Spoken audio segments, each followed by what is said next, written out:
CFP, AK. Jadi beliau adalah business owner sekaligus insurance practitioner. Mohon koreksi kalau saya salah. Jadi Bapak Himawan Adi masih menjadi Ketua AAJI cabang Yogyakarta ya, betul ya Mas Adi ya? Yes, Mas Anton, terima kasih.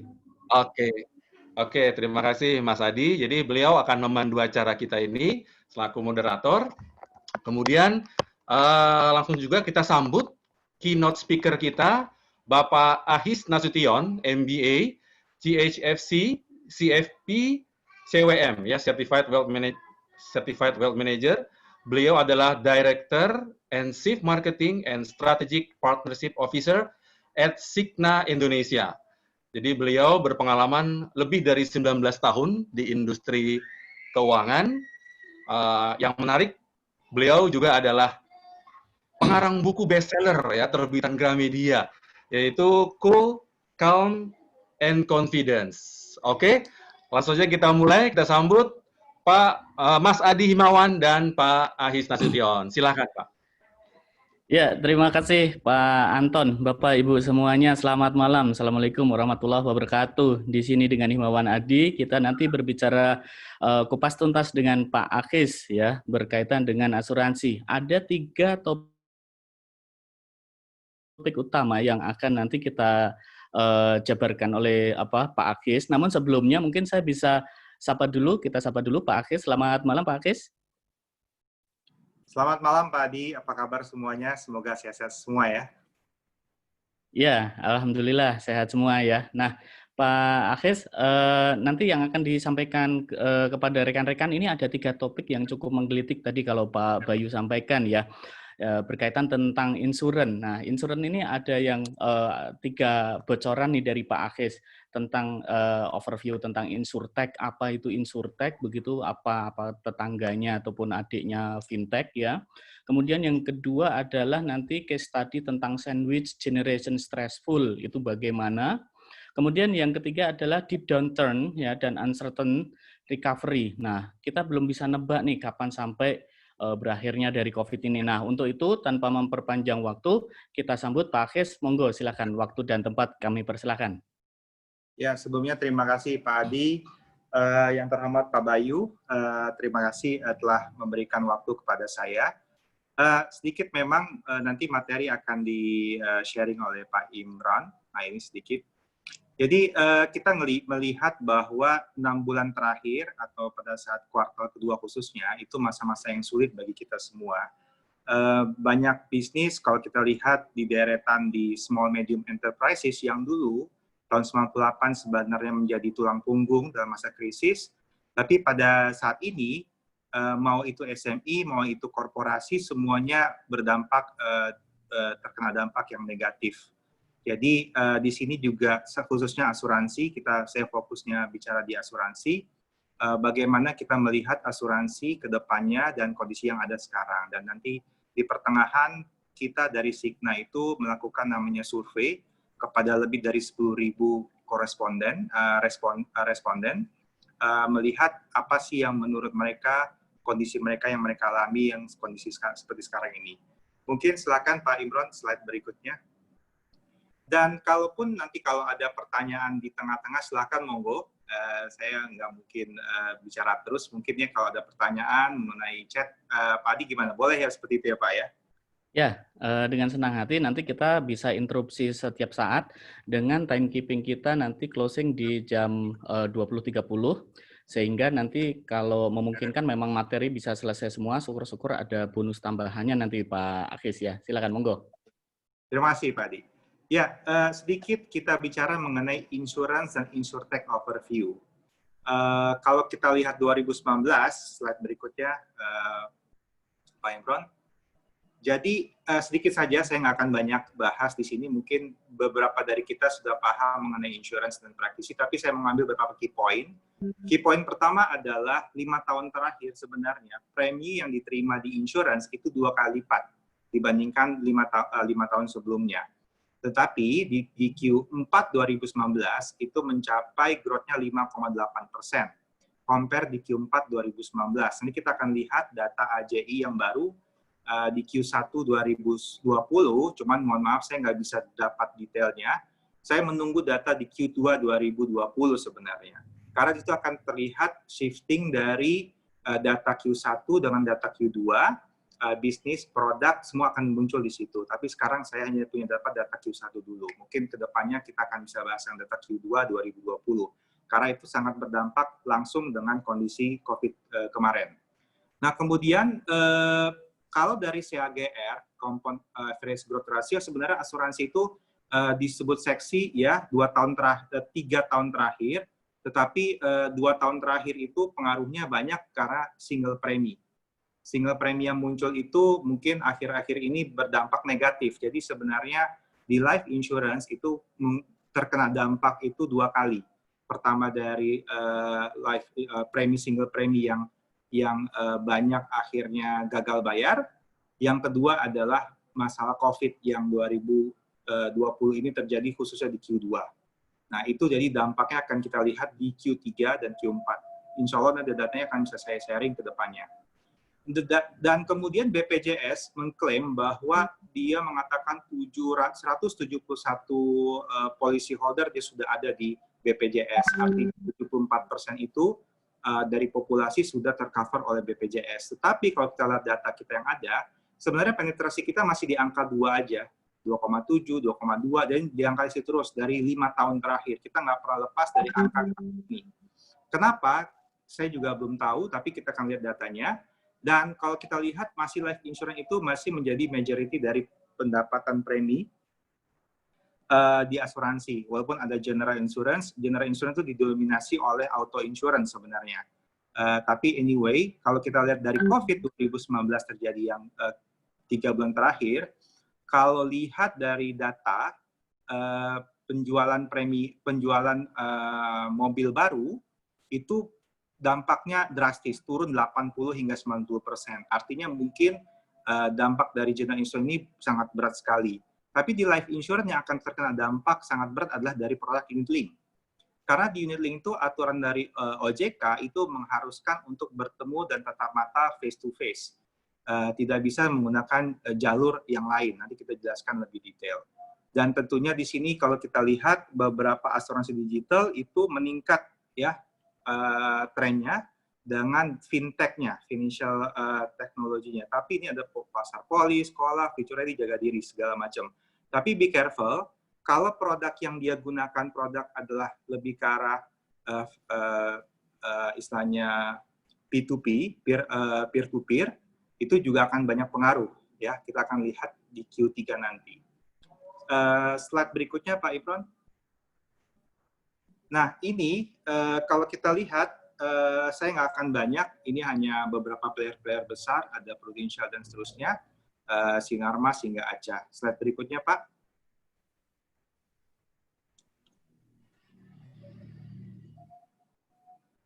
Pak Imron, berikutnya please. Ya, oke.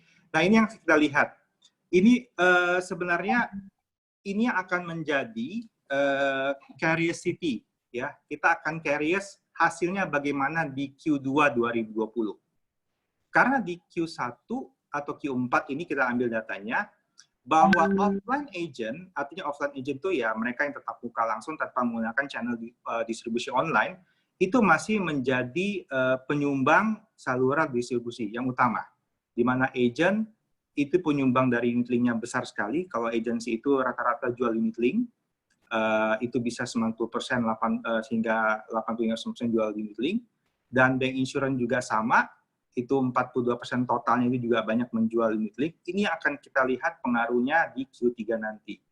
Tetapi anyway, di sekitar dari 100% itu hanya sedikit bicara mengenai online channel dan others, itu 18%. Kalau saya tidak salah, angka di bawah 5% itu lebih bicara ke online.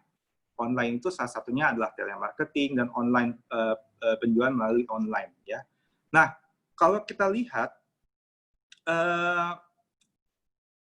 kalau kondisi sekarang ini still offline service, rata-rata semua termasuk customer menyukai. Pada saat kita bicara tahun 2019, kita bicara Q1, itu rata-rata banyak dari customer menyukai untuk tatap muka. dia merasa kalau tidak bertemu dengan agent itu kurang afdol, atau informasi yang dia terima kurang puas. Kenapa? Karena kalau kita lihat produk asuransi yang dijual oleh agent, rata-rata itu kompleks banget. Kalau bahkan saya pernah dengar, agentnya sendiri yang jualan kadang harus ditemani oleh manajernya untuk memahami mengenai produk atau term condition dari polis itu sendiri. Nah, jadi ini yang menyebabkan kenapa harus bertemu face to face dengan customer. Dan tentunya saja di agensi dan tetap muka ini mengharapkan komisi yang besar sehingga preminya juga besar. Nah, di Insurtech ini mereka melihat diverse modelnya adalah dia menjual secara simple dan online. Jadi kalau dibaca dari siapapun yang baca itu polisnya itu mudah dipahami dan pembayaran hanya sekali. Kita akan lihat nanti di slide-slide berikutnya mengenai pembayaran sekali dan pembayaran lanjutan. Itu akan pengaruh signifikan di kondisi COVID sekarang. Dan rata-rata yang di online itu masih produk-produk yang istilahnya paling dicari, seperti asuransi penerbangan, pengiriman barang, asuransi gadget. Jadi kalau kita bicara personal accident di sana masih sedikit. Pemahaman mereka mengenai asuransi itu belum sebanyak yang kita harapkan. Dan tentunya produknya lebih murah, dan yang menariknya adalah bahwa dari sini premi murah itu menghasilkan high frequency, jadi transaksi yang banyak. Nah, ini model dari online agent. Apakah kedepannya online agent ini, online system ini akan berubah preminya, rata-rata preminya akan berubah? Kita belum bisa lihat. Tapi beberapa negara di Asia, premi online ini rata-rata sudah meningkat preminya pada saat COVID yang terjadi 3 bulan terakhir. Silakan next berikutnya Pak Imron. Nah, ini kalau kita bicara, ada beberapa hambatan dalam mengakses asuransi. Dari awareness, dari akses, sehingga dari jangkau, premi yang terjangkau. Dari awareness sendiri, rata-rata banyak dari customer itu kurang paham mengenai resiko produknya, sehingga sulit dipahami dan mereka merasa klaimnya panjang dan bertele-tele. Nah, di sini Insurtech itu mengambil keuntungan, artinya dia membuat produk dengan pose yang khusus, yang simple. Bahkan dia bilangnya klaimnya simple, mudah sekali, one click instant claim, dan pricingnya sangat sederhana. Itu dia ambil dari model ini. Kemudian akses sendiri, hambatan yang muncul adalah akses ke agentnya, ya, akses ke proses pembayaran pembeliannya itu. Di Insurtech dia menggunakan online channel, semua dengan online channel. Bahkan beberapa kita lihat sudah dikolaborasi dengan GoPay, OVO, dengan semua pembayaran, ya, metode pembayaran platform. Kemudian adalah mengenai keterjangkauan, harga yang tinggi, harga yang mahal, dan pembayaran yang panjang itu menjadi hambatan dari customer membeli produk asuransi. Di Insurtech dia menjawab dengan premi yang murah dan sekali bayar, pembayaran sekaligus. Jadi inilah yang dilihat dari Insurtech. Pertanyaan berikutnya adalah halaman berikutnya Pak Imron. Nah, model ini sekarang yang common terjadi 2019. Pertama, digital insurance principle, kedua broker, ketiga adalah comparison service, insurance comparison. Mungkin tiga-tiganya sudah paham. Yang pertama adalah digital insurance, ternyata asuransi jiwa yang langsung jual preminya. Tapi kalau dilihat dari pendapatan dari digital ini sangat kecil sekali. Bahkan saya bilang di bawah 5%. Jadi belum menjadikan channel yang menarik pada saat itu. Hanya yang ada bahwa saya asuransi saya sudah punya produk digital, silakan lo monggo. Jadi tidak begitu cara kampanye, secara marketingnya tidak terlalu menonjol. Karena preminya mungkin yang lebih mengharapkan adalah mereka datang ke website mereka dan beli di situ. Jadi lebih ke arah ke sana. Dan broker berbedanya dengan broker adalah dia benar-benar mencari komisi dari produk-produk yang dia jual, sehingga dia berkolaborasi, dia mempunyai partner asuransi lainnya, dia juga ambil semua produk, mau life insurance, health insurance, Bahkan unit-link juga beberapa dari mereka juga ambil. Bahkan saya dengar ada juga yang mikro. Dan revenue yang dia kejar adalah 30% in that times. Dan terakhir adalah mereka yang broker disebut insurance comparison service, mereka hanya mendapat revenue dari memberikan lead generation. Jadi mereka itu ambil lead-nya dan mereka berikan kepada contohnya asuransi. Dan dari dua insurance broker dan insurance comparison service ini, mereka tidak punya manufacturing, dia tidak punya produk, mereka hanya memberikan services. Nah, sekarang ini kalau kita lihat, memaksa para asuransi, para leader untuk memaksakan diri mempunyai operation digital. Jadi kalau kita lihat, mungkin saya bisa prediksi, kira-kira akhir tahun ini akan banyak asuransi-asuransi yang sebelumnya tidak punya akses ke online atau pembayaran secara digital atau premi-premi yang terjangkau dengan insurtech. Saya akan melihat akan banyak atau begitu banyaknya asuransi-asuransi yang akan ke arah ke sana. Sehingga mungkin buat insurance broker atau insurance comparison service bisa jadi ini adalah menjadi tantangan buat mereka karena asuransi juga sudah punya manufacturer, punya sistem sendiri, sehingga mereka tidak memerlukan akses platform digital anymore karena dia sudah build sendiri. Atau yang kedua adalah bagaimana insurance broker, insurance comparison service ini melakukan kolaborasi bersama atau co-kreasi produk bersama dengan asuransi-asuransi ini. Ini menarik, kita akan lihat perkembangannya di Q4 ataupun akhir tahun ini. Karena kalau saya lihat, ada beberapa asuransi yang punya modal kuat, ya dia akan invest di digital. Tapi yang modalnya setengah-setengah, dia akan memerlukan strategi lainnya. Mungkin berikutnya Pak Ibron, artinya bahwa ringkasan saya, summary saya, bahwa penetrasinya masih luas, 2%, dan saya bisa ambil kesimpulan 2% ini adalah medium high customer-nya. Bisa jadi adalah market baru dari digital. Kemudian main access, problem kita masih di awareness dan akses membeli asuransi dan kemampuan membeli asuransi sendiri. Dan tentunya ini kita perlu kita pahami bahwa akan muncul namanya e-commerce platform lainnya yang tentunya ini akan membantu proses penjualan yang simple dan premi yang terjangkau. Dan itu summary dari sesi, artinya dari saya punya materi yang pertama. Ya, Pak Adi, mungkin saya stop dulu, kira-kira mungkin saya mau menampung kalau ada pertanyaan, atau mungkin ada sedikit masukan, silakan. Ya, terima kasih Pak Akhis, Bapak Ibu sekalian. Submateri yang pertama tadi sudah disampaikan dengan gamblang, singkat ya, dan juga clear sekali. Mungkin dari Bapak Ibu ada yang bermaksud bertanya bisa lewat voice ataupun lewat chat di sini ya, terkait dengan environment of industry insurance ya, ataupun berkaitan tentang insurtech tadi ya. Monggo silakan.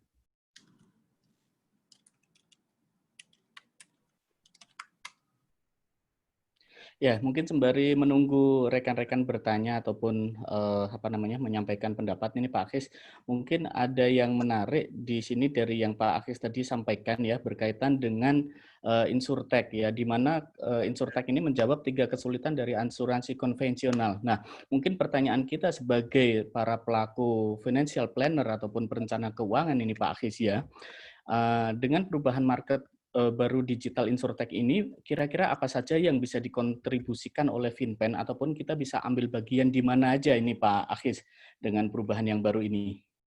Ya, jadi memang ini menariknya bahwa kalau digital itu akan berkembang drastis. Saya merasakan seperti itu.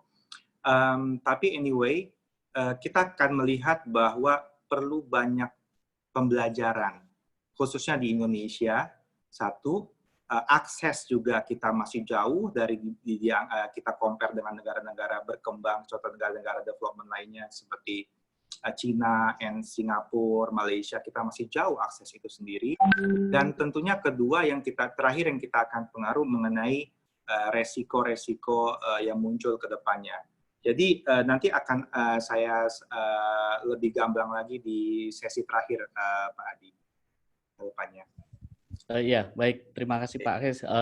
Luar biasa nih Pak Akis bikin sesuatu kita jadi pengen ngikutin terus sampai akhir ya, Bapak Ibu semuanya. Kayaknya jadi kayak apa gantinya door prize gitu. Jadi ada jawabannya di akhir cerita begitu. Nah, ini ada satu pertanyaan menarik ini dari Dr. Dandung Bawono ini Pak Akis di sini yang sudah ditulis. Masa depannya bagaimana Pak untuk masa depannya bagaimana Pak untuk kedepannya menurut analisis apakah dalam 5 ataupun sampai 10 tahun ke depan akan bisa menggeser sistem agensi untuk insurtech ini dan apakah antisipasi yang bisa dilakukan oleh agen asuransi untuk bisa beradaptasi dengan kompetisi yang sistem online. Nah, ini menarik nih artinya apakah ketika misalnya nggak mau berubah apakah akan punah atau seperti apa ini Pak Akis? Monggo silakan Pak. Ya, memang kalau studi yang menunjukkan digital itu akan menggantikan akses manusia, itu banyak Pak. Contohnya beberapa produk-produk yang sebenarnya automation istilahnya konsepnya. Jadi itu sudah mulai marak di Eropa dan beberapa negara-negara di Asia, khususnya Cina. Tapi anyway, kalau nanti kita lihat di istilahnya kita punya 360 well-being survey, itu rupanya tetap interaksi antara orang itu lebih dipentingkan dibandingkan dengan mesin. Jadi konteksnya sebenarnya mesin itu lebih ke arah automation. Jadi digital itu nanti lebih ke arah automation, lebih simple, lebih mudah.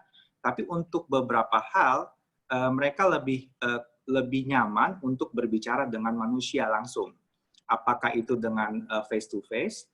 Atau berikutnya, ini mungkin yang sampai sekarang ini saya belum mengikuti apa OJK boleh mengeluarkan mengenai face to face secara digital, secara video untuk menjual produk-produk yang kompleks. Saya belum begitu dengar itu seperti apa modelnya, tapi untuk produk-produk yang sifatnya simple itu kita bisa menjual melalui video seperti ini. Jadi agent, kalau menurut saya, agent itu masih sangat dibutuhkan 3 hingga 5 tahun terakhir. Tapi agent yang bagaimana, itu yang kita butuhkan ke depannya. Agent yang bukan konvensional anymore, tapi agent yang sudah digital minded-nya sudah ada. Dan dia udah automation. Itu yang mungkin bisa membuat akselerasi bisnisnya lebih baik dari sebelumnya. Oke, ya, Pak Adi. baik. Terima kasih Pak Akis jawabannya ya sudah clear. Mungkin bisa ditambahkan juga apakah ketika agent yang bukan konvensional ataupun ordinary lagi ini bisa jadi agent-agent yang mereka sudah mulai digital sosmed atau bahkan ngiklannya ataupun nanti cara pemasarannya dengan TikTok dan lain sebagainya begitu Pak Akis atau bagaimana ini? Iya. Jadi kita belum lihat itu Pak. Jadi kalau yang kita lihat adalah e-commerce, penjualan kalau sebenarnya data terakhir yang saya punya, penjualan itu secara digital itu lebih banyak ke penjualan, dulu awal itu adalah pakaian, sekarang ini beralih kepada bahan-bahan makanan. Secara asuransi itu masih jauh, masih kecil sekali ya kontribusinya dari total e-commerce yang ada. Dan saya nggak melihat belum tentu saya belum punya data yang lebih signifikan untuk saya katakan bahwa bisnis asuransi ini jualannya harus dengan digital. Datanya saya belum punya. Tapi secara di Cina itu sebenarnya mereka kalau kita lihat ke Cina ya, mereka sudah mulai memaksakan diri ke digital ini sendiri. Nanti kita lihat dari perkembangan ekonominya. Oke. Ya, terima kasih Pak Akis ya. Ini ada pertanyaan lagi dari Bapak Danang Suryono ya. Mungkinkah asuransi seperti Unitlink akan bisa dijual melalui platform digital? Mengingat Unitlink perlu penjelasan yang lebih detail bagaimana di negara lain. Nah, ini mungkin Pak Akis bisa menjawabnya dengan pendekatan PAID seperti yang sudah AAJI dan juga OJK keluarkan begitu Pak Akis. Monggo silakan Pak. Ya, to be honest ya Pak, OJK sudah mengeluarkan diperbolehkan ya kalau tidak salah untuk menjual asuransi Unitlink dengan menggunakan jalur distribusi digital. Saya harus lihat sekali lagi detailnya seperti apa, tapi itu sudah diperbolehkan. Tinggal nanti apakah itu konsepnya hasilnya itu akan lebih efektif atau tidak, saya belum lihat datanya. Jadi saya memang sedang menunggu data dari AJI untuk performance di kuartal kedua ini. Jadi kita akan lihat nanti di situ atau kode ketiga kita akan compare unit link product di Q1 atau 2019 dengan yang Q2 dan Q3. Dan sudah ada peraturan itu di OJK, Pak. Oke, terima kasih. Artinya memang kita juga masih menunggu final dari apa yang menjadi inisiatif dari AJI maupun OJK untuk kepentingan tenaga pemasar dan juga masyarakat, begitu ya Pak ya. Nah, ini mungkin kita cukupkan untuk subbab ini, kita 2 pertanyaan dulu, mungkin bisa kita lanjut lagi Pak Akis. Monggo silakan. Oke. Ya, nanti kalau ada pertanyaan yang lanjutnya silakan dibantu saya juga, nggak apa-apa Pak ya. Ya. Ya. Oke. Berikutnya adalah kita masuk mengenai post-COVID ya, in insurance industry. Saya sebut post-COVID mungkin karena lockdown. Jadi ini karena lockdown kemarin di beberapa negara, kita udah mulai dapat beberapa sampel sebenarnya, kecuali di Indonesia. Di Indonesia ini hari ini katanya 2.200 orang terinfeksi positif. Nah, itu angkanya luar biasa, meningkat dari rata-rata 1.000 menjadi 2.200 ya. Jadi kita juga harus hati-hati. Tapi dari IMF mengatakan bahwa pandemi ini, yang COVID ini, dia lebih negatif dari aktivitas first semester dan dari yang diantisipasi oleh kita semua. Dan pemulihannya diproyeksikan menjadi lebih bertahap daripada perkiraan sebelumnya. Jadi ini yang jadi khawatiran kita. Kita kemarin berpikir 3 bulan waktu kebayang waktu Wuhan dia nggak lockdown, kita yakin kayaknya kita akan bisa seperti Cina, kita akan kembali normal. Tapi rupanya di beberapa negara itu tidak terjadi. Kalau saya dengar kemarin di Australia, dia melakukan lockdown kedua kali. Dan apakah itu akan diikuti oleh negara lain? Nah, itu yang kita harus benar-benar antisipasi. Jadi, next-nya Pak Imran. Jadi, saya coba lihat, walaupun ini data yang akhir tahun kalau tidak salah ya, ini 2020 deep downturn, 2021 selagi downturn yang lambat, 2020 downturn-nya tuh dalam gitu ya. Tapi kita lihat walaupun negara-negara world economy itu dia punya 2021 proyeksi masih positif ya. Kemudian kita lihat adalah negara yang memberikan kontribusi di 2020 pasti rata-rata negatif ya. Ini semua negatif nih. Jadi projection 2020 semua negatif GDP-nya. Jadi ya sudahlah, apalagi Eropa tuh 10,2% dan Indonesia sendiri katanya 0,3. Tapi ini data yang kemarin. Nanti saya akan munculkan data baru lagi. Tapi yang menarik adalah di kondisi seperti ini tetap Cina yang punya proyeksi yang positif. Nah, ini nih yang saya kita melihat bahwa apakah Cina itu, kalau saya baca kemarin di CNN atau dengarkan di CNN dan BBC, Amerika itu menjadi khawatir dengan Cina ya, karena menjadi head to head sekarang dengan kondisi yang ada sekarang. Tapi Cina itu dia ini kalau kita lihat mempunyai duit yang banyak sekarang. Duit dia tuh udah kemana-mana. Apakah Cina ikut bisa membantu pertumbuhan ekonomi dunia ke depannya? Atau Indonesia bisa mendapatkan keuntungan dari pertumbuhan ekonomi Cina? Ya ini yang kita harus antisipasi ke depannya. Mungkin kita bisa kolaborasi atau belajar dari mereka. Halaman berikutnya lebih detail lagi. Saya bilang hati-hati, silakan hati-hati jangan kita bicara GDP kita minus 0,3 tapi kedepannya kita positif. Data dari saya lupa namanya nih ekonomik ya baru dapat tadi bahwa kita punya growth itu turun menjadi 2,9% di kuartal pertama, tapi di bawah konsensus 4%. Nah ini kita setengah ya, kita dampaknya besar, tapi tidak sedampak dengan negara lainnya yang lebih dari 50%. Nah, kalau dilihat di tingkat pertumbuhan tahunan PDB, itu kita berada di 4,8 di Q2, minus. Jadi mungkin akan drop signifikan di Q2 ini. Tapi kalau kita lihat di akhir tahun, itu meningkat menjadi positif, 5,2. Sama long term, kita diproyeksikan di 7,5, 5 hingga ke 7,5. Itu ya ceritanya. Dan saya tidak akan bahas ini lebih detail, saya pikir sini banyak para ahlinya. Next-nya adalah yang saya khawatirkan adalah tingkat tingkat pengangguran. Ini yang saya takutkan sebenarnya. Jadi tingkat pengangguran itu sebenarnya dari Januari 2016 hingga kalau kita tarik garis lurus ke bawah itu menurun. Jadi Indonesia ini mengalami pertumbuhan ekonomi dan penurunan pengangguran yang baik sebenarnya, turun mereka. Tapi gara-gara COVID, ini gara-gara COVID nih benar nih. Jadi itu meningkat kembali balik menjadi banyak unemployment rate dan kemudian malah lebih tinggi diproyeksikan forecast-nya lebih tinggi dari 2017 ya, 2018. Jadi ke angka 9% dan ke 7,5. Jadi rata-rata 7,5 ke 8,5% tingkat pengangguran unemployment rate. Inilah yang saya bilang tadi, kita nggak tahu akan banyak industri yang tutup atau mengalami perubahan bisnis model, atau mereka hanya fokus di operation. Kalau kita di buku apa misalnya tuh pendapatan tuh ada revenue, operation cost untuk mendapatkan profit. Mereka hanya fokus ke operation cost aja. Sehingga salah satu caranya adalah cut people-nya. Ini yang mungkin kita harus antisipasi.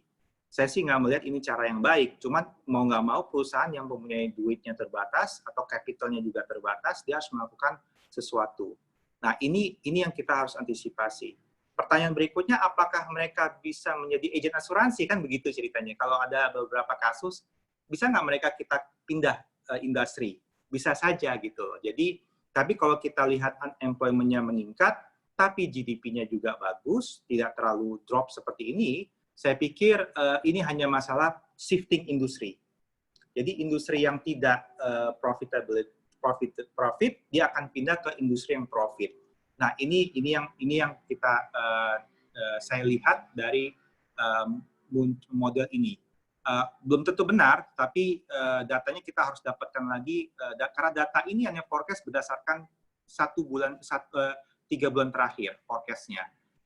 Belum saya bisa bilang forecast ini bisa kita anggap valid, tapi at least inilah bentuknya. Kalau ada data Q2, Q3, dan Q4 itu lebih valid buat kita. Berikutnya Pak Imron. Nah, kalau life insurance, saya ambil data Q1. Menariknya data Q1, kita compare dengan Q1 2019, sebenarnya insurance itu mengalami cukup pertumbuhan dibandingkan Q1 2019. Q1 2019 itu dibandingkan Q1 2018 turun 11,6%. Di Q1 2020 itu menggeliat menjadi minusnya cuma sedikit. Saya bisa bilang bahwa ini baik gitu loh ya. Karena dari kalau kita lihat tahun 2017, 2018 itu rata-rata 20-an%. Jadi kalau kita lihat story-nya, 2016 itu ada kasus juga, ini kan turun ya, rata-rata turun kecil, tapi 2017, 2018 itu didominasi oleh produk single premi, kemudian drop, ada karena beberapa kasus gagal bayar, jadi 1,6% minusnya, tapi 2020 itu sedikit minusnya dibandingkan 2019. Kalau saya melihat begini, artinya apa? Kalau kita lihat di bawah, kalimat bawahnya, new business adalah memberikan kontribusi tapi minus dibandingkan 2019, minus 8. Yang menariknya adalah pembayaran premi lanjutan itu malah meningkat atau flat. Artinya apa? Artinya banyak para asuransi ataupun customer itu dia lebih fokus kepada yang ada sekarang.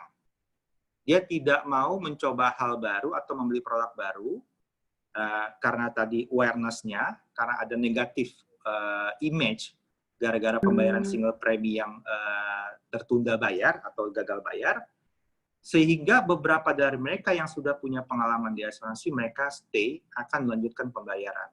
Menariknya di Q1, positif mengenai pembayaran renewal. Nanti di Q2, saya mau tahu apakah data pembayaran premi itu ada impact langsung dengan COVID. Artinya apa? Kalau di Q1 mengatakan bahwa saya tetap bayar premi, Q2 apakah mereka bayar premi gara-gara tetap kondisi COVID? Nah, itu yang akan menarik perlu kita analisa berikutnya. Apakah mereka yang selama ini selalu bayar premi lanjutan terus-menerus, di Q2 apakah mereka akan stop bayar atau mereka tunda bayar? Karena di NPL-nya bank itu mengalami penurunan yang drastis. Artinya NPL-nya meningkat tajam. Itu yang pertama. Yang kedua, pembelian mobil, artinya kalau kita tidak punya pinjaman, tidak ada pinjaman di ekonomi, maka itu pergerakan pertumbuhan ekonomi juga berpengaruh. Nah, ini saya belum dapat datanya, saya lagi menunggu Q2 data ini, itu perlu kita nanti berikutnya kita bisa bahas sama-sama. Tapi menariknya adalah pertumbuhan insurance masih ditopang oleh pembayaran premi lanjutan. Oke, berikutnya.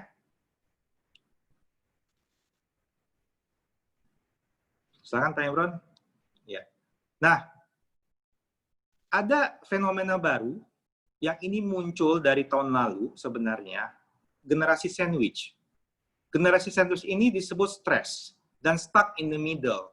Kalau dari One Brief mengatakan bahwa perpaduan tren ekonomi, demografis, dan yang terkait dengan kesehatan menciptakan generasi yang mereka itu menemukan dirinya terjebak antara anak mereka dan orang tua mereka. Dan ini adanya di generasi X. X itu kalau kita lihat, kalau saya boleh ambil beberapa data, generasi X itu saya bagi dua. Generasi X yang baby bust, yang lahir lahir tahun 65 hingga 79, itu rata-rata 38 hingga 52 mendekati early pension, itu usia mereka. Ini yang mulai bingung karena memikirkan asuransi kesehatannya, apalagi COVID sekarang ini mereka bingung. Bagaimana saya pensiun nanti, siapa yang akan bayar asuransi saya, kesehatan saya, bagaimana saya kalau pensiun, siapa yang akan menopang saya, itu satu. Kedua, generasi X tapi X millennials, di mana mereka ini usianya 32 hingga 42 tahun. Kenapa saya buat X millennials? Karena mereka sudah melek terhadap digital. Jadi kalau kita masih di antara usia 42, 43, itu masih ngerti tuh. Tapi udah lewat 42, rata-rata ya, nggak saya bilang satu orang, dua orang, tapi rata data ini menunjukkan bahwa mereka ini adalah yang terkena impact terhadap generasi sandwich. Ada generasi Y, the millennials, Gen X ini, usia mereka paling masing 22 hingga 37, itu ada sebagian yang kena shift terhadap sandwich ini. Mungkin karena, tapi mereka kecil sekali porsinya. Yang paling kena adalah mereka yang usia 32 hingga ke 52 tahun. Ini yang disebut sandwich generations. Mereka punya anak yang masih kecil dan ada orang tua yang mereka harus bantu support dari sisi kesehatannya. Dan dia juga memikirkan diri dia sendiri. Dan generasi ini generasi yang stres sekarang kita sebut. Nah, itu ini yang stres. Kemudian kita di Signa, next berikutnya Pak Imron, kita melakukan namanya sedikit survei, ini dilakukan di 10.000 people, di Cina, Hong Kong, Singapura, Spanyol, Thailand, United Arab, sehingga United Amerika, hingga UK. Ya, dari Januari ke April 2002. Yang menariknya adalah, data ini mengatakan bahwa ini mungkin menarik nih, bagus. Well-being Index, tingkat sejahtera. Secara finansial, semuanya decline. Secara sosial, juga sosial financial, ya, semua decline. Jadi, kalau yang di atas, namanya mungkin yang udah, istilahnya apa ya istilahnya, yang niche market, yang duitnya banyak itu, juga turun financialnya. Di middle juga kena, di bawah juga kena. Jadi, A, B, C, D kena semua. Tuh. Jadi, financial impact kena. Kedua, yang menariknya adalah kerja dan keluarga menjadi konsisten. Jadi mereka itu bekerja tetap dan kesehatan keluarga menjadi indikatif remain konsisten. Jadi ini mereka tidak ada pengaruh antara keluarga dan family. Jadi kalau dulu lebih kencang ke keluarga, lebih kencang ke kerjaan, ini sekarang lebih konsisten. Nah, loneliness ini banyak sekali negara-negara Eropa sebenarnya. Di Asia, kenapa Indonesia tidak ikut? Data, sekali lagi saya bilang, datanya kita kurang kuat, signifikan dibanding negara yang lain. Contohnya, tes COVID aja, kita sampai sekarang masih sedikit yang di tes COVID, tapi negara lain sudah lebih advance dibanding kita. Di sini mengenai kesepian atau kesendirian, bahwa di Januari itu 11%, tapi di April itu mereka nggak merasa tidak sendiri lagi. 8% yang mereka sendiri. Jadi sebenarnya orang merasa di kondisi sekarang ini mereka lebih merasa koneksi lebih baik. 72% mereka compare itu feel closer, mereka lebih close sekarang. Bahkan mungkin teman-teman semuanya ini, di kita ini gara-gara ini semua sangat close. Kemudian working from home, people merasa bahwa kerja dari rumah ini disarankan, dan bahkan dari mereka minta diubah secara permanen. Yang menariknya virtual health. Virtual health ini menjadi 60% mereka interest untuk membeli produk-produk asuransi kesehatan secara virtual. Semua, 60% meningkat. Jadi ini online, saya juga ingin saya melihat nih, online kita nih gimana nih jualan produknya. Apakah masih tetap produk-produk asuransi biasa, atau malah mungkin masuk ke health insurance product. Karena semua dengan COVID ini, mau namanya generasi X, generasi Y, generasi Z, semua melek mengenai COVID. Nah, kemudian workplace, nah ini juga menarik, always on culture. Jadi semua orang sekarang hingga hari ini nih, kalau saya lihat semuanya pasti lagi buka handphone atau buka laptop untuk untuk asuransinya, pekerjaannya. Jadi ini yang harus kita antisipasi, jangan sampai menjadi kulturnya terikut. Karena ada orang yang terus melakukan pekerja ini sampai malam, karena semua on sistemnya. Dan terakhir, masih 13% merasa bahwa kita tuh tidak akan punya kehidupan yang sama lagi ke depannya. Jadi ini artinya yang bisa kita ambil dari sini, data ini menunjukkan tetap orang mau face to face sebenarnya, Pak. Tapi prosesnya yang harusnya otomatis. Ini confirm. Jadi mereka turun loneliness-nya. Kenapa? Ada yang call, ada yang ngobrol, ada yang bisa video call, tapi mereka mencari produk-produk yang asuransi meningkat, tapi mereka mau melakukan itu secara online. Ini yang tadi jawaban tadi yang kita bilang. Dan semua proses itu kayak seperti health talk-nya, kemudian call dokternya, segala macam mereka maunya proses secara online. Jadi mungkin ini yang perlu dipersiapkan ke depannya, caranya next-nya. Silakan Pak Imran berikutnya.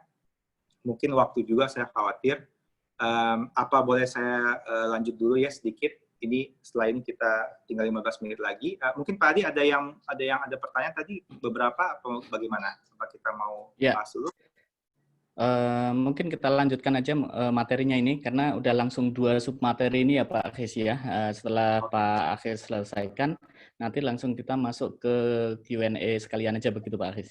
Baik, oke. Nah, ini yang menariknya bahwa clear bahwa kedepannya belum ada data atau enough data mengenai kejelasan masa depan. Jadi kalau dulu enak tuh, IMF ataupun siapapun bilang, oh kita kasih angka GDP sekian persen, kasih angka sekian persen, oh saham akan sekian persen. Hingga hari ini semua tidak ada yang berani bilang yakin. Kalau kita lihat data juga IHSG yang kita punya itu kalau pernah buka tahun 2019 Juli itu IHSG kita 6.400. Sekarang itu 5.000 saja, 5.057. Ini makanya tidak semua orang bisa ngelihat ini secara transparan. Next-nya Pak Imran. Jadi kalau khusus asuransi akan ada 3 dampak. Pertama dampak keuangan. Dampak keuangan itu pertama kita di asuransi akan berpengaruh terhadap equity, pasar equity dan suku bunga yang turun. Pengaruhnya apa? Ke produk-produk unit link, produk-produk endowment, dan itu semua akan pengaruh banyak. Kemudian akan muncul klaim asuransi karena non mismatch akhirnya antara investment dengan cost segala macam tidak mismatch dan dibayar salah satunya adalah pembayaran asuransi. Dan ini yang menjadi diversifikasi risk portofolio yang selama ini rata-rata mempunyai portofolionya contohnya saham, kemudian time deposit itu harus review balik. Karena ini akan saya perkirakan akan masalah mengenai modal ke depannya. Ini kalau klaimnya akan klaimnya terjadi tinggi, maka mau nggak mau perlu injek modal. Dan ini saya pikir OJK sekarang sudah benar-benar memperhatikan tingkat modal solvabilitas para asuransi sekarang semuanya, termasuk reasuransi karena dia yang akan dampaknya kuat lebih banyak di dia. Kemudian yang beberapa isu yang perlu kita address ya, pertama sekali adalah safety dari people dan kita punya partner mitra bisnis. Kalau teman-teman sekarang kita lihat semua udah pakai masker, remember masker itu bukan first defense. Masker ini bukan first defense sama sekali. Jangan gara-gara kita gunakan masker kita yakin safety, tidak. Jadi hati-hati, first defense-nya bukan itu. Kemudian kita harus mempertahankan alternatif efektif mengenai waktu kerja. Karena sekarang ini cenderung orang kerja itu bisa lebih lama atau tidak efektif. Ya, terakhir adalah operasionalnya ini, biaya operasional yang mahal nih. Karena ya tadi bisnisnya tidak ada sehingga biaya operasional lebih mahal, dan terakhir adalah cyber security. Ini akan banyak phishing yang ke email kita untuk curi data. Kalau lihat tadi asuransi di awal ada namanya perusahaan-perusahaan, saya nggak bilang asuransi, tapi perusahaan-perusahaan memang mengumpulkan data untuk dia jual ke lead generation. Itu yang be careful karena akan ada namanya cyber security over there, perlu kita tingkatkan. Nah, ke depannya kalau saya ambil di sini, yang paling penting adalah identifikasi bisnisnya, evaluasi potensial resiko, sama kita harus develop proaktif strategi. Dan ini saya bilang bahwa stakeholder akan respon terhadap apa yang kita lakukan. Kita harus be ready dengan efektif dan efisien respon. Karena apa? Sekarang semua orang lihat tuh handphone. Dia bisa ngomongin kita dari segala macam cara, dari Facebook, dari media-media lainnya, bahkan direct segala macam. Kita punya website, dia direct ke kita, nggak dibalas sama kita cepat, dia akan respon. Dan kita dibutuhkan proaktif untuk hal ini. Jadi long term-nya ini SOP, people, modal, segala macam ini harus benar-benar dievaluasi. Berikutnya Pak Imron. Nah, kalau untuk menghadapi ini, saya ambil beberapa model. Pertama, map the pain. Kita harus cari fokus masalahnya apa. Kita harus buat model skenario. Kita harus buat namanya relevant action, dan terakhir adalah kita harus bangun hipotesa dan prototype. Nah, kalau kita lihat sekarang, dari kondisi sekarang, apa yang kita lakukan, understand the problem. Insurance itu problemnya apa? Kalau mungkin tadi kita bicara unit-linked tidak bisa dijual direct, kita udah ke OJK dan OJK sudah mengeluarkan aturan terhadap tersebut. Tapi apakah itu problemnya? Tidak, ya kan? Udah ada pun itu, apakah bisnis unit-linked tetap meningkat? Tidak juga, gitu loh. Jadi problemnya apa sebenarnya? Itu yang kita harus pahami. Kedua, kita harus lihat internal dan eksternal. Ada problemnya di internal kita, ada problem di eksternal, di customer. Artinya kita harus sering-sering ngobrol dengan kita punya customer atau vendor atau whatever di luar sana. Dan kita juga harus melihat ke kapasitas internal kita. Karena bisnis berubah. Apa yang kita bilang kemarin itu tidak ada tuh bukunya. Kita semua tidak punya experience untuk memahami kondisi seperti yang sekarang pandemi. Tidak ada. Kita baca buku apapun itu tidak ada yang istilahnya playbooknya, istilahnya buku kitabnya nggak ada mengenai hal. Jadi kita harus mencari tahu sendiri dengan banyak berdiskusi dengan eksternal dan internal. Kemudian variasi insight, jadi wawasan yang bervariasi. Kalau sekarang di Indonesia kita nggak dapat informasi yang memadai, mungkin saatnya kita pergi ke negara-negara yang sudah lebih advance dibanding kita. Kita boleh belajar dari Singapura, kita boleh belajar dengan Thailand. Dan itu mengenai digital mereka lebih expand dibandingkan Indonesia. Ya, contohnya kita belajar dari Cina, juga boleh silakan. Jadi kita harus tambah wawasan kita di kondisi sekarang. Dan kedua, kita harus develop model skenario. Impact-nya apa? Sama kita menetapkan probabilitas dari skenario. Probabilitas seperti apa dengan skenario A, skenario B, skenario C. Dan tentunya ini kalau saya bilang temukan relevant action, itu kita harus running namanya workshop dengan stakeholder juga, ya pemangku kepentingan, dan berinisiatif untuk maju ke depan.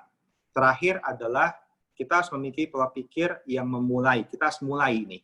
Kalau kita menunggu, sepertinya salah. Kita menunggulah perusahaan sana lakukan dulu, sepertinya kita akan ketinggalan. kita harus sama-sama memulai. Kita harus mengidentifikasi stoppernya apa dan asumsinya apa. Next-nya, Pak. Ya, ini yang saya coba bantu. Ini contohnya ada dari source-nya ya. Source-nya ini mereka mengatakan, coba secure today 2020, rebound-nya ready, persiapkan untuk rebound, persiapkan untuk rebound berikutnya. Mereka sebut di 2021, dan mereka bilang juga future shaping, siapkan masa depan di 2015. Bayangkan, ini ada satu studi, mereka melihat dampak impact dari COVID ini membutuhkan perubahan sistem, dibutuhkan kira-kira 3 hingga 4 tahun. Akan terjadi perubahan signifikan nanti setelah 25, setelah kita merasakan begitu banyak wave-wave-nya. Nah, di sini beberapa pertanyaan adalah yang muncul, apakah masalah yang kita hadapi bersama, sifat dan struktur masalahnya, sama poinnya itu seperti apa. Kalau saya langsung aja poinnya adalah, hari ini kita harus buka kanal, harus buka sales baru, channel baru. Yang kita lakukan sekarang nggak bisa. Kita harus jangan berpikir, kita akan stop deh, ini lockdown selesai deh besok. Enggak. Buktinya transisi aja diperpanjang di Jakarta ya. Nah, ini kita harus cari channel baru. Channel baru itu develop lagi baru dengan model bisnis baru lagi. Atau improve dengan pengalaman dari customers. Kalau Alan Mas tuh kan selalu dengar apa kata customer bilang dia improve dari situ. Dan untuk internal, mungkin saya nggak akan terlalu bahas di internal, artinya bahwa kolaborasi internal itu kita perlu tingkatkan. Kolaborasi antar satu departemen dengan departemen lainnya harus ditingkatkan. Jangan hanya gara-gara, kondisi sekarang, maka hanya operasional aja yang CS aja nih yang fokus. Artinya apa? Kita nih harus tutup ruangan kantor, kita harus kurangin meja kita harus matikan PLN, listrik karena apa?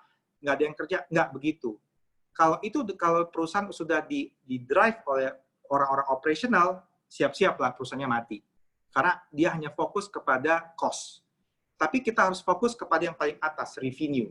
Nah, that's why di sini revenue itu kita sebutkan bahwa channel baru, sales baru, kalau perlu orang baru gitu ya, untuk masuk ke market tersebut.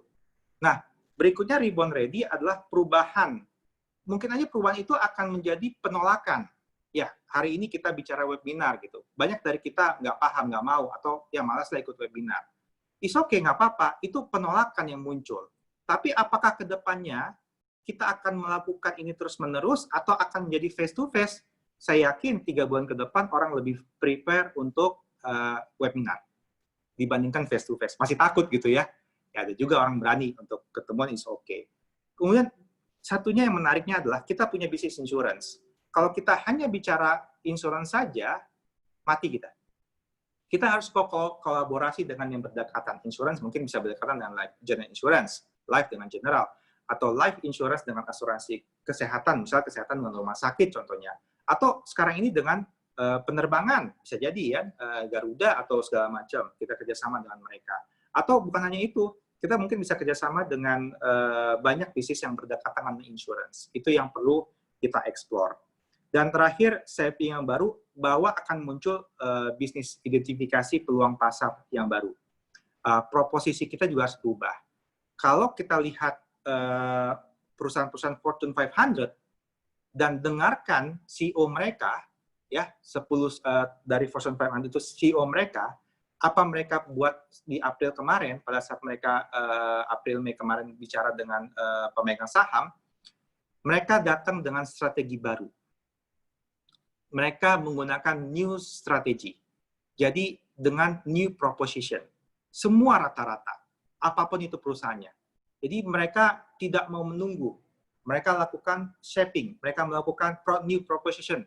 Dan mereka melakukan build new solution buat customer-nya. Dan berikutnya, Pak Imron, mohon maaf.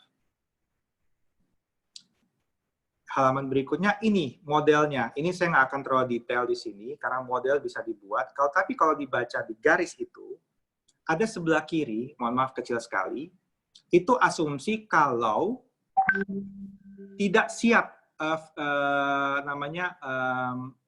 COVID punya apa itu serum, ya misalnya itu antibody nggak siap. Ya, vaksin, Pak. Vaksin, ya, sorry, vaksin. Yang ke kiri, kalau kita harus antisipasi kalau vaksin belum ada. Sampai kapan 5 tahun ke depan? Yang di kanan adalah vaksin kalau ada. Kira-kira kapan? Ya, bisa jadi 5 tahun ke depan atau tahun depan. Kita harus punya skenario.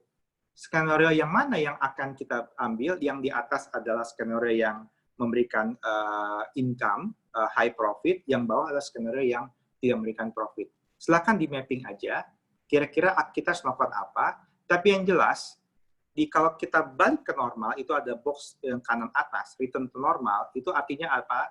Kita ready, dan inventory kita ready. Artinya apa? Kita ready, orang-orang kita ready, dan produk serta sistem ready. Nah, itu yang akan diuntungkan dengan kondisi ke depannya. Nah, pertanyaan paling simple, apa key driver-nya, apa yang disukai dan disukai, apa yang possible skenario, dan apa yang kemungkinan akan menjadi skenario dan kita perlu jelaskan kepada kita punya stakeholder. Nah, step ketiga adalah tindakan klasifikasi tindakan. Remember, kita bicara ada cost sekarang.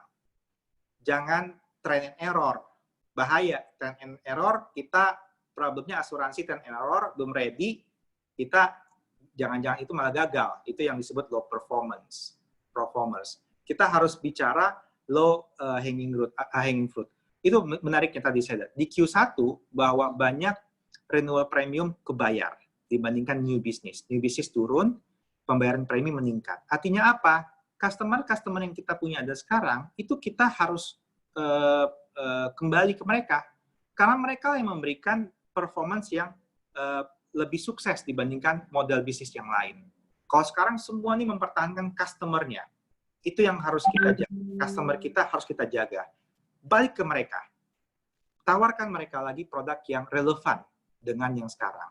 Jadi, kalau menurut saya, take care your customers. Ya, dan yang lain-lain itu careful, jangan sampai kita mengeluarkan biaya yang tidak perlu dalam waktu ke depannya. Saya ingatkan kembali, asuransi itu pengaruh banget dengan financial. Kita jelek, kita punya financial performance itu investasi segala macam lagi jelek, klaim itu bisa meningkat, hati-hati, jangan banyak keluarkan biaya yang tidak perlu. Ya, investasi yang tidak perlu, hati-hati jangan dulu kalau menurut saya. Dan yang mana skenario yang memberikan kontribusi terbaik, itu yang harus kita support. Ini yang ketiga. Yang keempat, Pak Imron. Nah, solusi yang mungkin muncul adalah, pertama, kalau Secure Today adalah pendorong utama untuk inisiatif kita adalah saluran e-commerce. Itu satu-satunya channel yang masih bertahan sekarang. Jadi kita harus buka channel e-commerce. Kerjasama atau develop baru is important. Apapun itu produknya. Ya, tentunya kita harus bereksperimen dengan customer, direct to customers. Karena selama ini mungkin, mohon maaf, kita ada barrier dengan tim yang lain atau dengan perusahaan yang lain, kita harus bereksperimen langsung kepada customer. Karena kemungkinan e-commerce ini akan terus berkembang. Automation, maksud saya, itu akan berkembang 5 tahun ke depan. Dan ini ada beberapa orang bilang, hati-hati kita akan bicara ke microservice arsitektur. Microservices arsitektur. Jadi, layanan mikro akan muncul kalau kita masuk ke e-commerce. Kemudian rebound ready-nya, kita harus siapin prototype saluran baru, channel baru. Kemudian price sensitivity. Hati-hati. Mungkin nggak akan ada pengeluaran karyawan, I don't know, tapi mungkin. Karena ada price sensitivity di sana. Mungkinkah akan kita nggak perlu office yang besar-besar lagi? Iya, nggak perlu. Kita semua duduk di rumah masing-masing. Dan kita masih bisa kerja. Jadi, be careful bahwa ada price di sana. Dan customer juga sekarang bukan bicara harga murah, tapi mereka mau akses yang tepat. Dan kemampuan itu kita harus punya transform. Kita punya kemampuan itu ke sana. Dan terakhir adalah future shaping, ready, bahwa masa depan yang baru, visi kita harus rubah. Dan hipotesis yang harus kuat. Kalau misalnya kita nggak punya data yang lengkap, kita nggak punya hipotesis yang kuat, sehingga kita tidak mau kemana visinya. Dan sekarang beberapa, tadi saya bilang, top 500 Fortune company itu sudah punya visi baru semua. Dan tinggal kita di sini, apakah itu perusahaan asuransi atau perusahaan yang kita sendiri pribadi, buat diri kita sendiri, kita harus punya visi dan pola pikir itu dirubah untuk masa depan. Pola pikir ini yang penting buat kita semua. Dan tambah wawasan. Dan akhir cerita, akhir dari slide saya mungkin, Pak Imron, bahwa summary, tidak ada yang mudah sekarang, jadi jangan anggap mudah. Wah, bentar lagi COVID selesai. Tidak, jangan pernah percaya itu. Ya, jangan pernah percaya COVID selesai bulan depan, ataupun akhir tahun ini, saya nggak yakin. Dan banyak studi bilang tidak akan stay tahun ini. 2021 juga belum tentu, jadi hati-hati. Yang kita butuhkan adalah kita harus, hari ini harus secure. Kita harus amankan hari ini. Siapa kita amankan? Diri kita, siapa lagi? Customer kita. Kalau customer kita tidak diamankan, kita kontak, tidak kita jaga, nanti saya yang akan ambil customer-nya. Iya kan? Karena saya juga cari customer-customer itu. Dan kemudian rebound ready, persiapkan untuk rebound. Kalau untuk persiapan rebound berarti adalah sistem, people, orangnya, itu yang harus kita jaga. Ya, kita harus ready untuk kedepannya. Pada saat terjadi rebound, kita sudah ada di market. Jangan ketinggalan. Pas ready, kita nggak di market, kita ikut-ikutan, bye-bye. Dan terakhir, masa depan kita yang bentuk, bukan orang lain. Kita sendiri yang bentuk masa depan kita. Akhir cerita, itu saja dari saya summary-nya, Pak. Saya kembalikan ke Pak Adi. Terima kasih. Ya, terima kasih Pak Akis, Bapak Ibu sekalian, luar biasa ya cerita dari Bapak Direktur dari Signa, Pak Akis Royhan Nasution ini.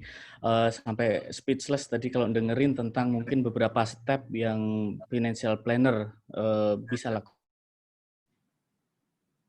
di sini, seperti untuk bagaimana kita harus secure today, kemudian setelah itu kita juga harus bersiap ketika recovery atau kita sebut rebound ya. Kemudian yang berikutnya adalah bagaimana kita membentuk our future ya, bagaimana masa depan kita. Nah, ini kita sekarang pas jam 20.06, tinggal ada 24 menit Pak Akis dan Bapak Ibu sekalian, kita masuk ke sesi tanya jawab. Ada yang masih tadi tertinggal, ini dari Pak Reza ya. Pak Reza ini menanyakan apakah masyarakat Indonesia sudah ready dengan membeli insurans secara digital atau masih mengandalkan channel konvensional dalam beberapa tahun ke depan. Nah, ini mungkin masih terkait tadi dengan yang kita sampaikan di subbab pertama begitu ya Pak Akis ya. Nah, ini monggo silakan Pak Akis jawab dulu. Ya, jadi digital itu kita adalah proses, Pak. Digital itu bukan berarti kita beli secara digital, tidak. Jadi proses. Digital itu salah satunya adalah automation. Semua secara otomasi. Jadi contohnya gini, pada saat customer bertemu dengan saya, agent, anggap saya agent offline. Jadi saya bukan agent. Dia bilang saya mau beli asuransi. Nah, apa yang terjadi? Bentar Pak, saya harus ke kantor, saya harus print, saya punya ilustrasi. Itu ketinggalan. Zero moment of truth-nya selesai. Hilang. Tapi kalau ada datang ke saya mau beli asuransi. Bentar Pak, saya cuma datang dengan analisa, ini angkanya Pak, semua segala macam, Bapak beli langsung. Cara belinya gimana? Klik aja di sini, sign hari itu juga. Jadi zero moment of truth-nya dapat. Itu disebut automation. Itu konvensional, tapi sistemnya sudah digital. Jadi digitalization itu yang penting. Jadi artinya, apakah masyarakat ready? Infrastruktur sedang disiapkan oleh pemerintah. Contohnya apa? Sekarang kita masuk ke 5G. Dulu 4G, di 3G, 4G, 5G. Artinya apa? Pemerintah udah melihat bahwa masa depan kita itu karena pulau-pulau begini ya, penetrasi asuransi kecil cuma 2%, kenapa? Informasi tidak capai ke sana. Jadi mereka menyiapkan infrastruktur dan kita harus ada dan ready. Kalau kita kembangkan data dari AJ itu, yang beli asuransi sangat banyak di kota-kota besar. Dan itu semua tercentralize. Kota sedikit, misalnya contoh, di Jakarta aja itu gede, 10 juta, 12 juta penduduk. Populasi. Keluar sedikit aja Jakarta, itu udah Tangerang, Banten, Bekasi, itu mereka penetrasi pasti lebih dikit lagi. Jauh. Jadi kenapa? Informasi tidak capai. Yang kita butuhkan, digital itu persiapkan. Konvensional itu tetap harus ada, karena face-to-face tetap dipentingkan. Dan saya nggak ngelihat digantinya orang dengan mesin. Belum. Di Indonesia belum. Tapi yang saya tahu, semua orang menggunakan sosial media. TikTok itu di Indonesia itu luar biasa. Jadi, konsepnya kalau semua orang udah main TikTok, termasuk di desa-desa, berarti digital udah sampai sana. Tinggal dia gunakan itu, tinggal kita datang ke mereka dengan cara seperti apa? Dengan track mereka dari digital itu sendiri, dari Facebook-nya, sosial media dia, atau dengan cara apapun. Itu yang sebenarnya poin dari digitalization ini. Itu, Pak. Ya, baik. Terima kasih Pak Akhis. Menarik sekali ya kalau berbicara digital berkaitan dengan Pak Reza tadi tanyakan. Artinya bahwa digital ini bukanlah tujuan, hanya sebagai enabler factors ya, ataupun faktor untuk mempermudah. Apalagi ketika tadi Pak Akhis menyampaikan tentang negara kepulauan, nggak bisa dijangkau mungkin dengan via darat udara ya, akhirnya pakai gelombang elektromagnetik.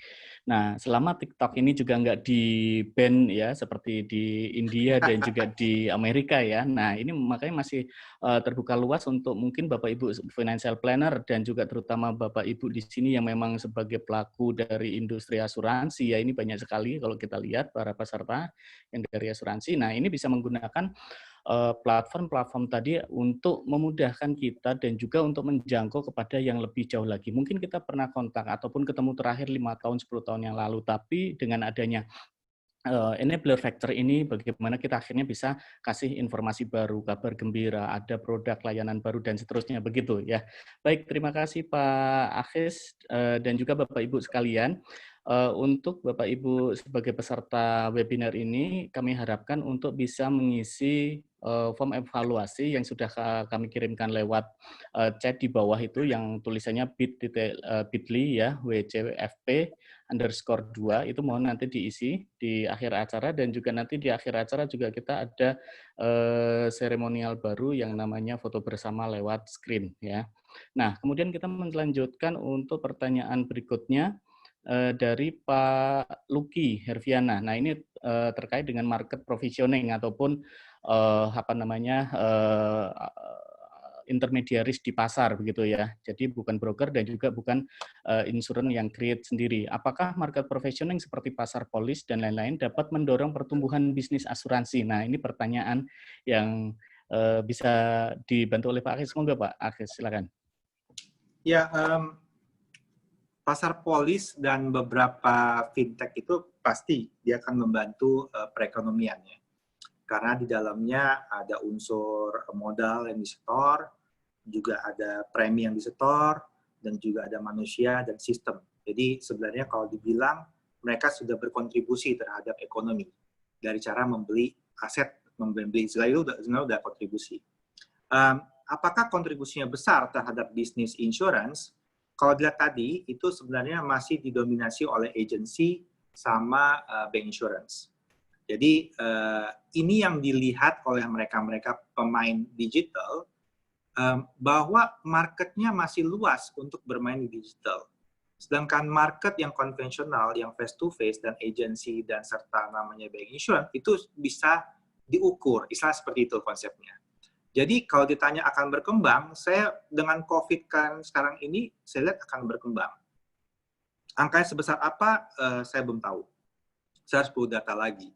Tapi negara-negara seperti Cina, itu yang paling dekat dengan kita, Cina dan Singapura, itu rata-rata digitalnya sudah sangat berkembang. Mereka beli asuransi, mau pergi besok, mereka beli asuransi by digital, udah gampang. Di Eropa juga sama. Jadi sebenarnya market ini ada, cuman kitanya belum siap aja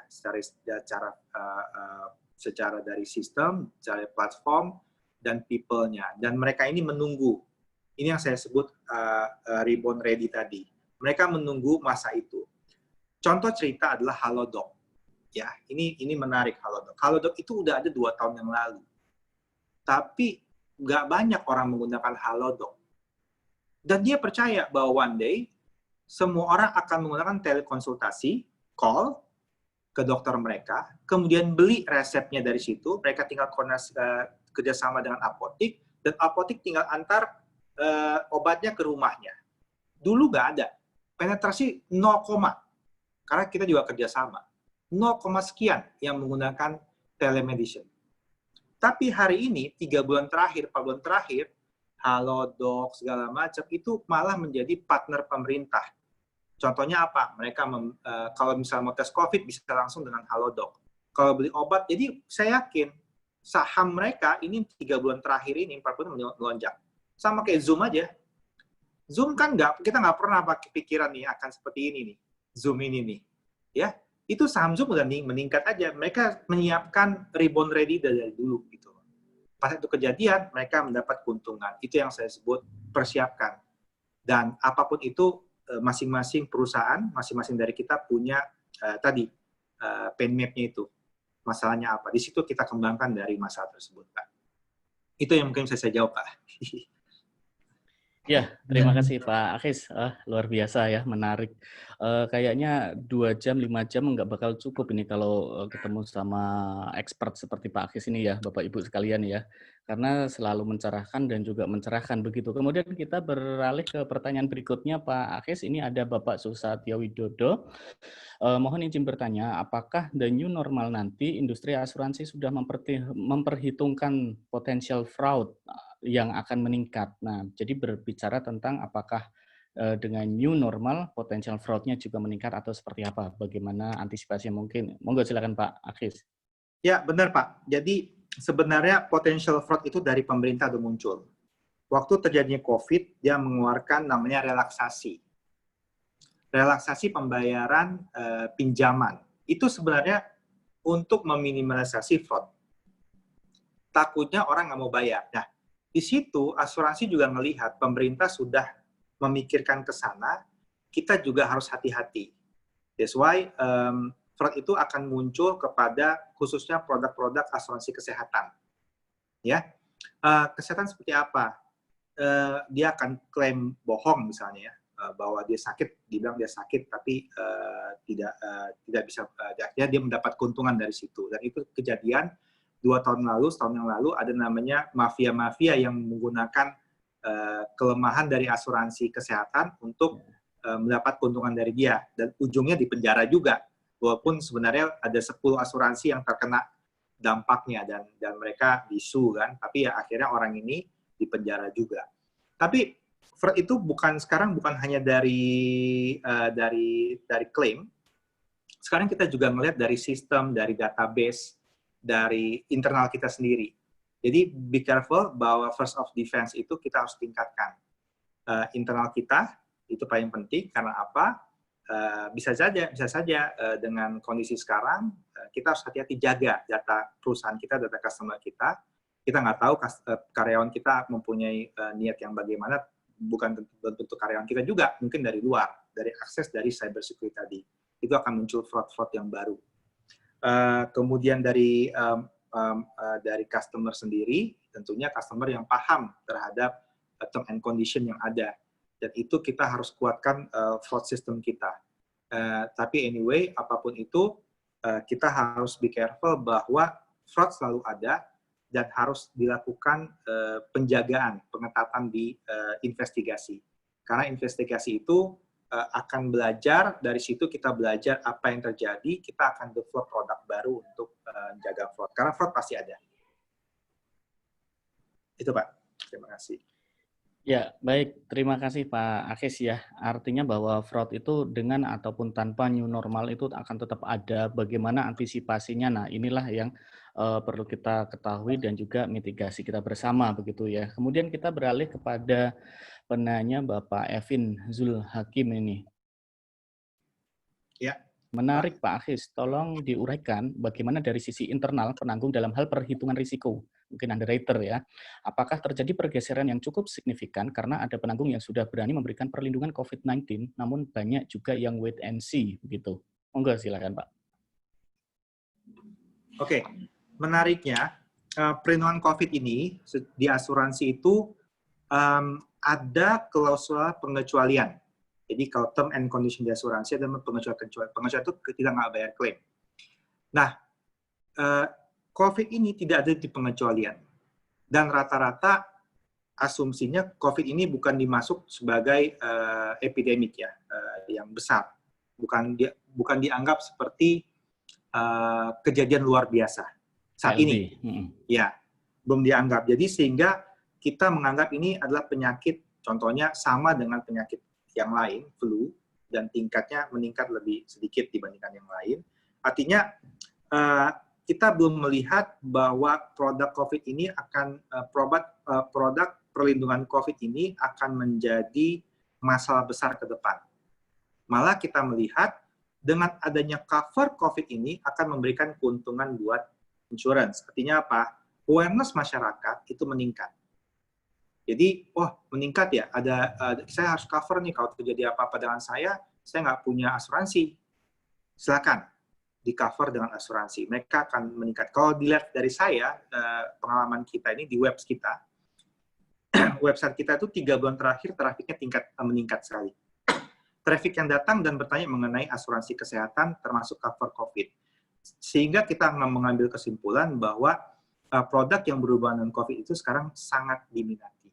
Jadi bukan hanya jual beli masker aja ya, atau yang macam-macam tuh, yang perlindungan segala macam, asuransi yang mengcover COVID juga sangat diminati. Jadi kita nggak melihat ini tingkat resikonya meningkat. Belum ada datanya.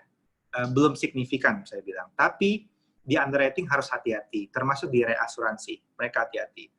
Kalau ditanya, produk yang berhubungan dengan credit life, yes, itu semua kita tolak. Jadi, kalau cerita sedikit ya, jangan kesehatan ya. Credit life itu, pemerintah memberikan relaksasi tambahan 12 bulan untuk restructure pinjamannya. Yang ini dibilang, kita asuransi yang punya credit life, perlindungan asuransi jiwanya, juga menambah 12 bulan ke depan. Ini yang banyak penolakan dari reasuransi. Mereka tidak mau mengcover yang tambahan relaksasi ini. Sehingga ini menjadi dilema di beberapa perusahaan multi-finance. Karena dia harus mengcover relaksasi itu dengan diri dia sendiri. Dia akan tidak punya perlindungan asuransi untuk 12 bulan kalau dia memberikan restrukturisasi. Karena apa? Di reas dan asuransi melihat tingkat meninggal gara-gara COVID akan signifikan di pinjaman. Sekali lagi, pinjaman ya. Karena pinjaman, mereka melihat fraud, mereka melihat keuntungan dari pinjaman ini, dia tidak akan membayar karena dianggap meninggal karena COVID, itu meningkat. Yes, kalau itu, ya kita hati-hati. Tapi kalau yang direct to customers, kita merasa ini masih oke. Begitu, Pak.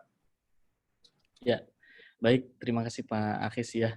Jadi kita kenalan sedikit juga dari sisi obok-obok tentang underwriter ataupun penilaian risiko ya, Bapak Ibu semuanya. Kemudian kita berlanjut juga ke penanya Bapak Iksan Asikin ini, bagaimana caranya mendorong prospek ke dalam bisnis platform digital dalam konteks untuk membeli asuransi nih Pak. Karena pada dasarnya prospek asuransi biasanya berdasarkan hubungan ataupun relationship saja begitu. Terima kasih.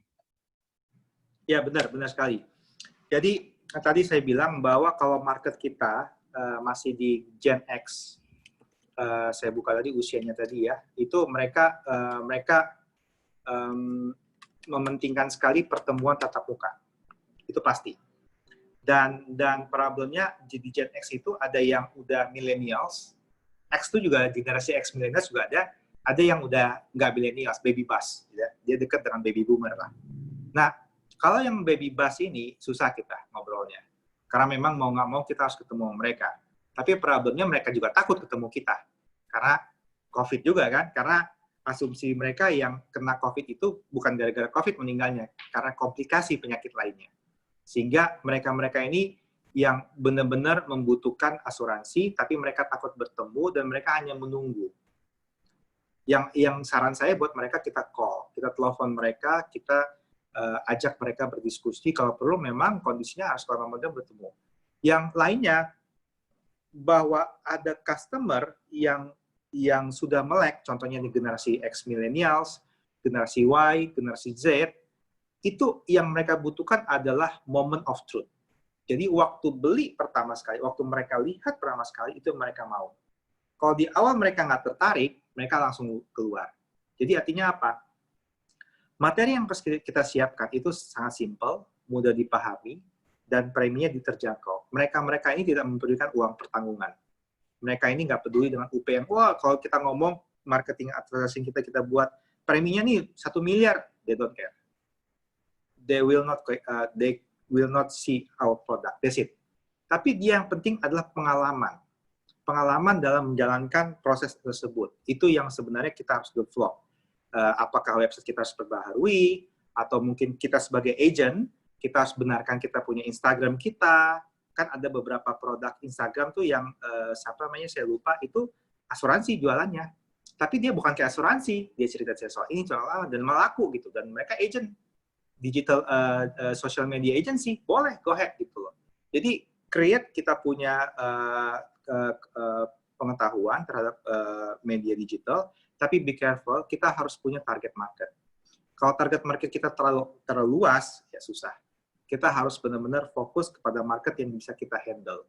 Nah, itulah dia. Kalau kita mau menghandle yang tadi generasi baby bust atau ex-millennial, kita harus punya cara yang benar, tepat. Jadi, jawabannya mungkin Pak, bahwa sekali lagi itu platform digital bukan semuanya otomatis, tapi memang mereka ada beberapa generasi yang nggak akan bisa melek digital, jangan dipaksakan. Ya, kita fokus kepada market yang kira-kira kalau mau ke digital, market yang memang udah melek digital. Gitu Pak. Iya, betul. Intinya jangan dipaksakan harus dengan digital ya. Kalau baby bust ataupun baby boomer, minimal X milenial lah ya, Pak Akis ya. Oke, Ya. Bapak Ibu sekalian, ini semakin seru dan masih ada 2 pertanyaan, namun waktunya tinggal 5 menit lagi. Jadi di sini saya bacakan satu penanya dari Pak Indra Budi Wibowo dan saya campur sekaligus dengan Bapak Rio Rizaldi. Nah, Pak Rio Rizaldi keynote speaker waktu kita yang pertama kemarin ya. Nah, ini untuk dari Pak Indra Wibowo dulu.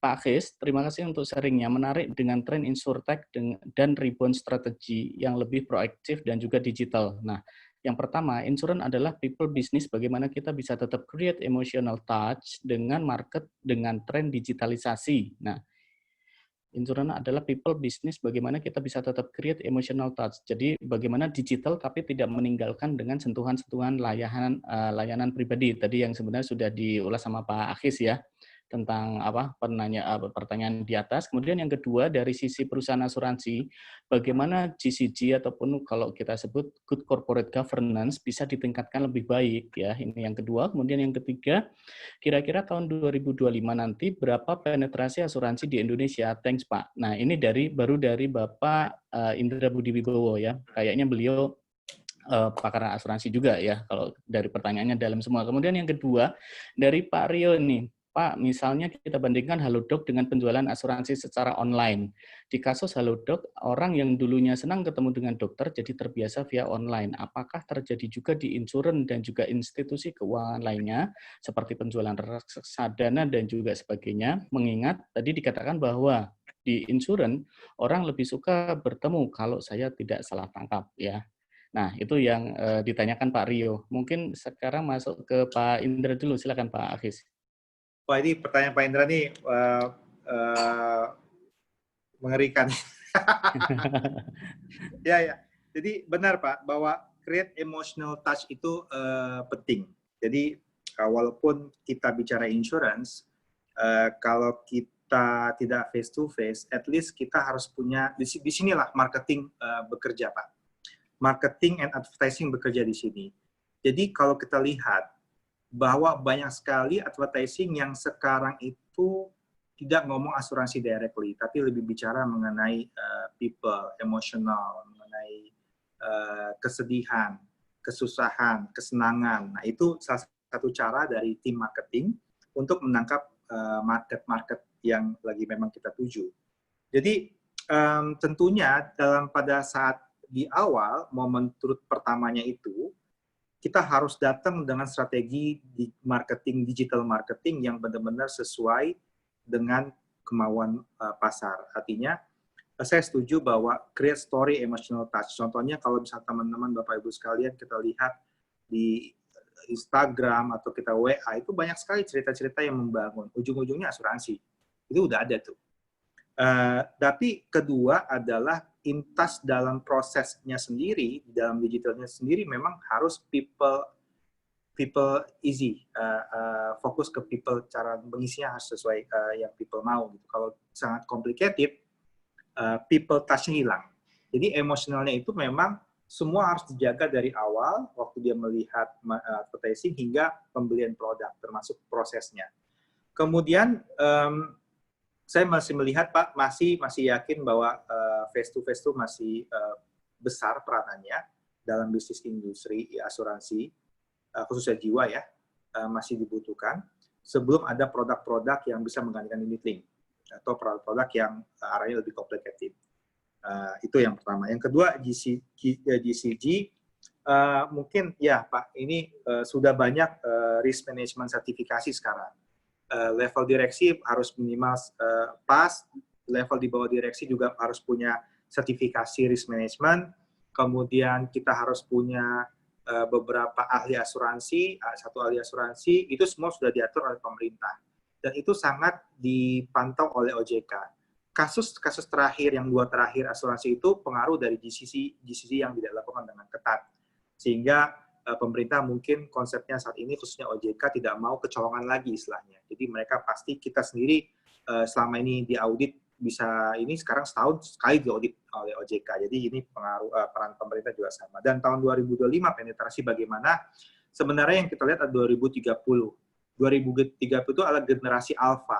Itu adalah generasi yang banyak melek digital, dan mereka ini punya peranan ke depannya karena mereka lebih produktif, lebih kreatif. Nah, ini generasi alfa ini yang 2030 sehingga 2025 itu, dari 2011 hingga 2025 itu kita akan mendapatkan keuntungan dari generasi ini. Artinya saya nggak melihat bahwa 2030 penetrasi akan meningkat berapa persen, saya belum bisa bilang, tapi keuntungan dari generasi alpha ini itu akan sangat berpengaruh besar terhadap kita punya asuransi. So, itu saja Pak, mungkin waktu sudah habis juga. Mohon maaf ya, dari yang pertanyaan berikutnya tidak bisa jawab kali Pak waktunya. Iya, terima kasih sekali Pak Akis ya. Jawabannya mengena semua karena memang beliau pakar dan juga pelaku dari industri asuransi. Ya, mohon maaf untuk pertanyaan mungkin Pak Rio ya yang belum sempat terjawab tadi karena waktu yang sudah menunjukkan 20.30 ya. Nah, Bapak Ibu sekalian, terima kasih untuk partisipasi semua dari acara ini. Kepada semua panitia juga kami sampaikan terima kasih kepada Bapak Bayu selaku Wakil Direktur dari UGM Yogyakarta, juga terima kasih untuk sambutan dan juga perkenan platformnya begitu, dan juga kepada Pak Akis sebagai keynote speaker kita. Terima kasih sekali atas sharing dan juga enlightenment yang luar biasa tadi. Kemudian saya ingatkan kembali kepada Bapak Ibu terkait dengan form evaluasi, mohon untuk bisa segera diisikan sebelum kita tutup, dan di akhir acara ini maka mohon perkenan Bapak Ibu untuk hidupkan kamera masing-masing. Ada sesi foto yang akan diceker oleh Pak Imron begitu ya. Nah, ini kayaknya jadi seremoni baru begitu ya. Monggo silakan dihidupkan semua. Dan dengan demikian Bapak Ibu, maka berakhir juga acara kita. Setelah foto session dihidupkan semua, maka kita tutup. Assalamualaikum warahmatullahi wabarakatuh.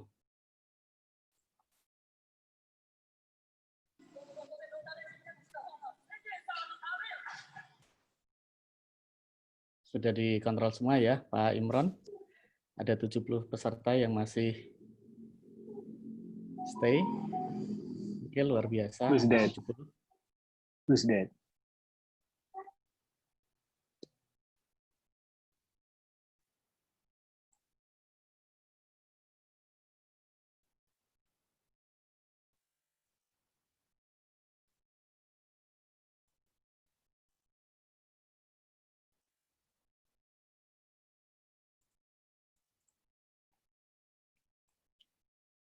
Wah, karena pesertanya luar biasa banyak sekali, Bapak Ibu mohon stay dulu. Ini Pak Imron kayaknya layarnya nggak cukup sekali cekrek ya. Jadi mohon bersabar gitu daripada foto kita jadi cuman kayak mozaik-mozaik yang nggak nampak begitu ya. Jadi biar nanti sesuai dengan ukuran itu maka akan dicekrek beberapa kali.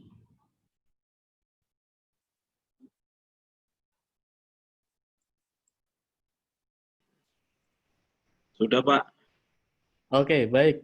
Bapak Ibu Terima kasih Pak Imron, ya Bapak Ibu sekalian. Terima kasih sudah mengikuti acara dari awal sampai dengan akhir. Semoga apa yang disampaikan oleh Pak Akhis tadi dan juga pertanyaan-pertanyaan yang cukup insight tadi bisa memberikan kita pencerahan dan kita bisa mendapatkan untuk kita implementasikan ya, sehingga ini akan menjadi perubahan-perubahan yang baik-baik bagi kita semua. Atas nama panitia kita juga mohon maaf untuk segala kekurangan. Dan sampai ketemu di acara berikutnya. Assalamualaikum warahmatullahi wabarakatuh. Terima kasih. Terima kasih semuanya. Luar biasa. Terima kasih. Terima kasih. Terima kasih. Terima kasih Pak His.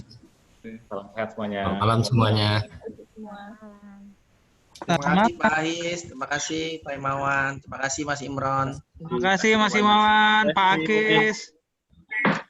Yang mau ngobrol-ngobrol dulu silahkan. Siap Pak Imron. Terima kasih Pak Imron.